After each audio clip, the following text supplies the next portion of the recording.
The Electricity Company of Ghana, ECG, has clarified its position on the assertion by the Energy Ministry that debts owed to the company by government had been paid. This follows contestations to the claim by some members of the minority.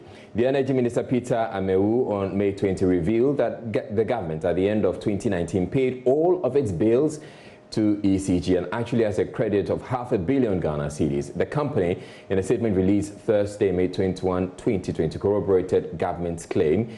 It reads, in part, a reconciliation exercise was undertaken by ECG with all its suppliers, including VRA and independent power producers, IPPs, as well as the Ministry of Finance for the end of year 2019, where all forms of government debt made up of MDA bills, consumption by Ghana Water Company Limited, government subsidies, and shortfall in public lighting for the period 2010 to 2019 was reconciled. ECG further realized that between 2017 and 2019, GOG, or Government of Ghana, averagely paid a significant amount of the debt. Now, moving, it says, Government of Ghana has also paid an amount of 4.14 billion cedis directly to various fuel suppliers and power producers, and is yet to be credited to GOG's account under the ongoing reconciliation exercise.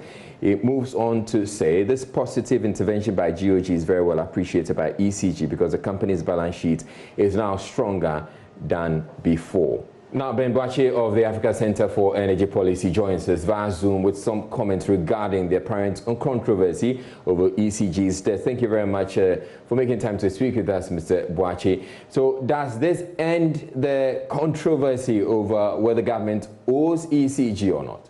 Thanks for having me, Evans. I think it's good to see government living up to its responsibility of paying its bills. And clearly, as has been explained by ECG, the bill has been paid.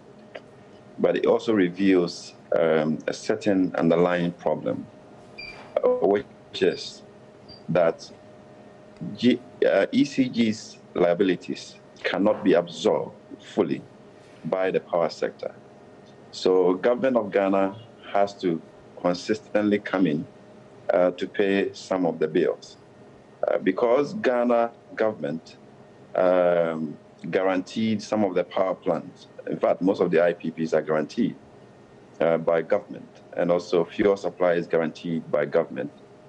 The companies always send their bill to government if ECG is not able to pay.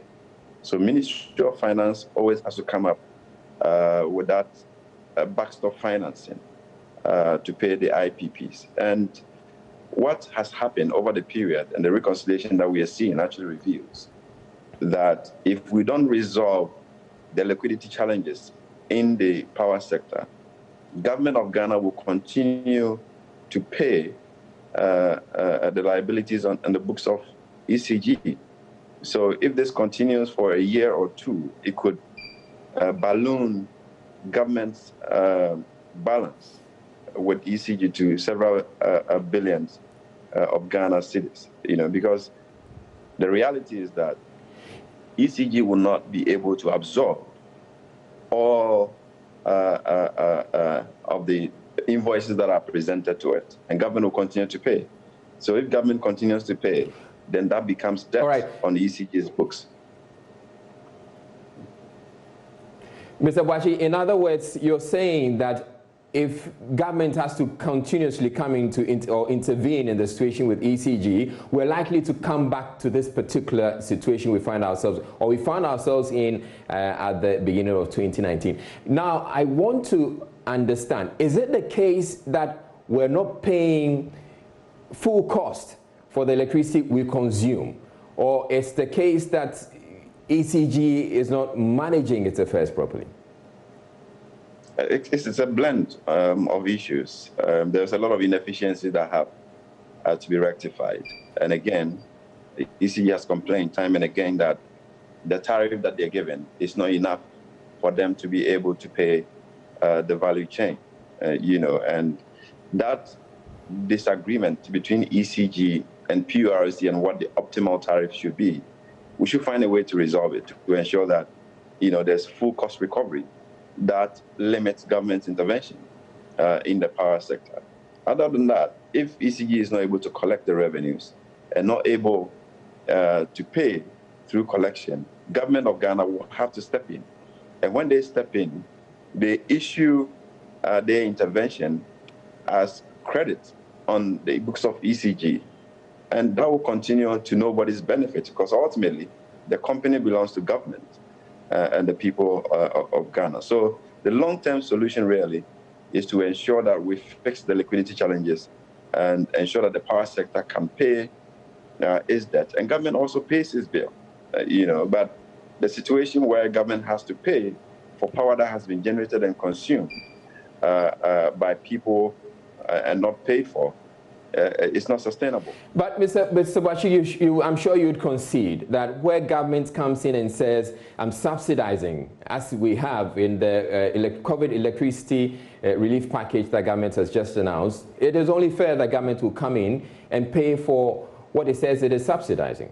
I think it is not clear whether what government has actually done is to look at its indebtedness to ECG and how much it has paid to the creditors of ECG. So the companies that ECG owes and not able to redeem, government has been paying, like I mentioned, because government is a guarantor of all the IPPs and the fuel supply companies. So government periodically pays those companies.